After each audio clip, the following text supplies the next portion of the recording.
Hello, നമ്മളിന്ന് പോകുന്നത് ഒരു സ്പെഷ്യൽ സ്ഥലത്തേക്കാണ്. വില്ലാജിയോ. അതൊരു മോളാണ് കേട്ടോ. പക്ഷേ ആ മോളിൻ്റെ വ്യൂ ആണ് മറ്റു മോളുകളിൽ നിന്നും അതിനെ വ്യത്യസ്തമാക്കുന്നത്. പിന്നെ എനിക്ക് വേറൊരു വ്യത്യാസം കൂടി തോന്നി, അതവിടുത്തെ വിലയാണ് കേട്ടോ. അങ്ങനെ എന്തായാലും നമ്മൾ മെട്രോയിൽ കയറി, നമ്മൾ നേരതാ വില്ലാജിയോടെ അവിടെ വന്നിറങ്ങി. നമ്മൾ മെട്രോയിൽ നിന്ന് ഇറങ്ങിയപ്പോൾ കണ്ടൊരു വ്യൂ ഇതാണ് കേട്ടോ. ഇതാണ് ടോർച്ച് ടവർ. ടോർച്ച് ടവർ എന്നാണ് ഈ ഒരു ടവറിനെ പറയുന്നത്. പിന്നെ ഇതിൻ്റെ അടുത്ത് കാണുന്ന ഒരു സ്റ്റേഡിയം, ഈ ഒരു ലൈറ്റ് പിന്നുന്ന സ്റ്റേഡിയമാണ് ഖലീഫ സ്റ്റേഡിയം.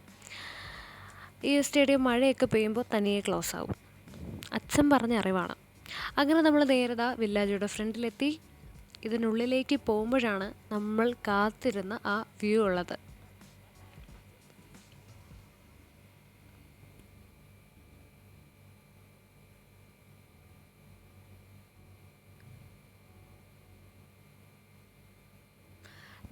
ഇതാണ് ഞാൻ പറഞ്ഞ ആ വ്യൂ. അതായത് ഞങ്ങളവിടെ എത്തിയപ്പോൾ ഒരു 7 മണിയോളമായി, ഇരുട്ട് വീണു തുടങ്ങിയിരുന്നു. പക്ഷേ ഈ ഒരു മോളിനുള്ളിൽ കയറിക്കഴിഞ്ഞാൽ നമ്മൾ അവിടെ നിൽക്കുന്നത് പകലാണ് എന്ന് വിചാരിക്കും. കാരണം ഈ വലിയൊരു മോളാണ് കേട്ടോ. അപ്പോൾ ഇതിൻ്റെ എങ്ങോട്ട് കയറിയിട്ട് നമ്മൾ മുകളിലേക്ക് നോക്കിയാലും ഇത് മാത്രമാണ് കാണാൻ കഴിയുന്നത്. സത്യം പറഞ്ഞാൽ ഇത് പെയിൻറ്റിങ് ആണെന്ന് പറഞ്ഞാൽ നിങ്ങൾ വിശ്വസിക്കുമോ? ഞാൻ വിശ്വസിച്ചില്ല. പക്ഷേ ഇത് പെയിൻറ്റിങ് ആണ്. ആകാശവും മേഘവും ഒക്കെ നമുക്ക് കാണാം. എങ്ങോട്ട് നോക്കിയാലും നമുക്ക് ഇതാണ് കാണാൻ പറ്റും. എങ്ങോട്ട് നോക്കിയാലും നല്ല മാനത്ത് നോക്കിയാൽ നമുക്ക് ഇതൊക്കെ കാണാൻ പറ്റും. രാത്രി ആകുന്നതൊന്നും നമുക്ക് ഈ മുകളിൽ നിന്ന് അറിയാൻ പറ്റത്തില്ല. പിന്നെ ഒരുപാടൊന്നും ഉള്ളിൽ ഷൂട്ട് ചെയ്യാൻ പറ്റില്ല. നമുക്കവിടെ റെസ്ട്രിക്ഷൻസ് ഒക്കെ ഉണ്ട്. പിന്നെ ഈ മോളിൻ്റെ ഉള്ളിലായിട്ട് ബോട്ട് സർവീസൊക്കെ ഉണ്ട് കേട്ടോ. അതൊക്കെ കണ്ട് കുറേ നമ്മൾ കയറിയൊന്നുമില്ല, അത് കണ്ടുകൊണ്ട് നിന്നു. കേരളത്തിൽ നിന്ന് പറഞ്ഞാൽ നമുക്കൊക്കെ എന്ത് ബോട്ട് സർവീസ് അല്ലേ. അങ്ങനെയൊന്നല്ല, നമ്മളെന്തായാലും കയറിയില്ല. അതൊക്കെ കണ്ട് ബാക്കിയൊക്കെ കറങ്ങിയിട്ട്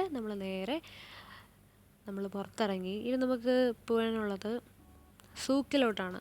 സൂക്കിലിപ്പോൾ മാംഗോ ഫെസ്റ്റ് നടക്കുന്നു എന്നറിഞ്ഞു. അപ്പോൾ അതുകൊണ്ട് നമുക്ക് സൂക്കിൽ പോകാമെന്ന് കരുതി. അപ്പോൾ ഞങ്ങൾ വീണ്ടും മെട്രോ സ്റ്റേഷനിലെത്തി, മെട്രോയിൽ കയറി, നേരെ നമ്മൾ സൂക്കിൽ ചെന്നിറങ്ങി. പക്ഷേ വെള്ളിയാഴ്ച ദിവസം പോയതുകൊണ്ട് തന്നെ നമ്മൾ പ്രതീക്ഷിക്കാത്തൊരു തിരിച്ചടിയായിരുന്നു നമ്മളെ കാത്തിരുന്നത്. വലിയ തിരക്കായിരുന്നു. കുറേ നേരം ക്യൂവിലൊക്കെ നിന്ന് ഉന്തിയും തള്ളിയും കഷ്ടപ്പെട്ട് നമ്മൾ ആ ഒരു ഫെസ്റ്റിനുള്ളിൽ കയറി പറ്റി. എൻ്റെ കണ്ണ് തള്ളിപ്പോയി ഗൈസ്. ഇഷ്ടംപോലെ മാങ്ങ ഉണ്ടായിരുന്നു, വെറൈറ്റി ഓഫ് മാങ്ങ, പലതരത്തിലുള്ള മാങ്ങ, പല രാജ്യത്തു നിന്നൊക്കെ കൊണ്ടുവന്ന ആ ഒരു കുട്ടയിലൊക്കെ ഉണ്ടായിരുന്ന മാങ്ങ, പല സ്ഥലങ്ങളിൽ നിന്നുള്ള മാങ്ങ ഒരുമിച്ച് വെച്ചിട്ടുള്ള ഇതാണ്. പിന്നെ മാങ്ങ മാത്രമല്ല, ഈ മാങ്ങ കൊണ്ടുണ്ടാക്കിയിട്ടുള്ള പല സാധനങ്ങളുണ്ടായിരുന്നു. മാംഗോ പുഡിങ്സ് ഒക്കെ ഉണ്ടായിരുന്നു, പിന്നെ ഫ്രഷ് മാംഗോ ജ്യൂസ് ഉണ്ടായിരുന്നു, പിന്നെ മാംഗോ പിക്കിൾ ഉണ്ടായിരുന്നു, പിന്നെ മാംഗോ ക്രീം കേക്ക് ഉണ്ടായിരുന്നു, മാംഗോ കുക്കീസ് ഉണ്ടായിരുന്നു.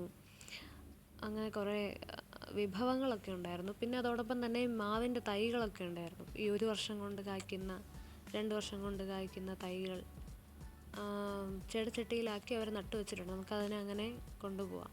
അങ്ങനെയൊക്കെ ഉണ്ടായിരുന്നു. അപ്പോൾ ഞങ്ങൾക്ക് എന്തായാലും വേറൊന്നും വേണ്ട, ഞങ്ങൾ മാങ്ങ വാങ്ങാനായിട്ടാണ് വന്നത്. അങ്ങനെ മാങ്ങയൊക്കെ വാങ്ങി ഞങ്ങൾ അവിടുന്ന് പുറത്തേക്ക് ഇറങ്ങി. ഇനി നമ്മുടെ അടുത്ത ലക്ഷ്യം എന്ന് പറയുന്നത് ഫുഡ് കഴിക്കുക എന്നതാണ്. അതുകൊണ്ട് തന്നെ നമ്മൾ പിന്നെ ഒട്ടും സമയം വൈകിച്ചില്ല. നേരെ നമ്മളൊരു ഹോട്ടലിലേക്ക് വിട്ടു. നമ്മളൊരു ഇന്ത്യൻ ഹോട്ടലിലാണ് കയറിയത്. ഒരു തമിഴ് ഫാമിലി നടത്തുന്ന ഒരു ഹോട്ടലാണത്. നമ്മളവിടുന്ന് ചിക്കൻ 65, പിന്നെ ബൺ പൊറോട്ട, മട്ടൻ ചുക്ക, ഇത്രയാണ് ഓർഡർ ചെയ്തത്. പിന്നെ ഒരു സുലൈമാനി കൂടി കുടിച്ചു. എല്ലാം അടിപൊളിയായിരുന്നു.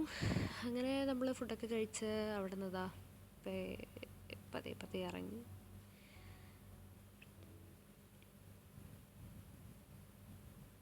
പിന്നെ നമ്മൾ കാറെടുത്ത് നമ്മുടെ വീട്ടിലേക്ക് പോയി. അപ്പോൾ അത്രയേ ഉള്ളൂ. Tata bye bye.